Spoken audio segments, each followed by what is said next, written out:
আজকে তোমাদের আমার ঠাকুরের জায়গাটা দেখাই। দেখো সবাই কেমন লাগছে।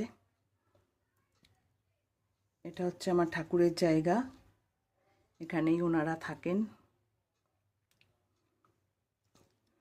ভোলেনাথ আছে, আমার বাবামণি আছে, বিগ্রহ আছে, মা লক্ষ্মী আছেন, আর আছেন লোকনাথ বাবা।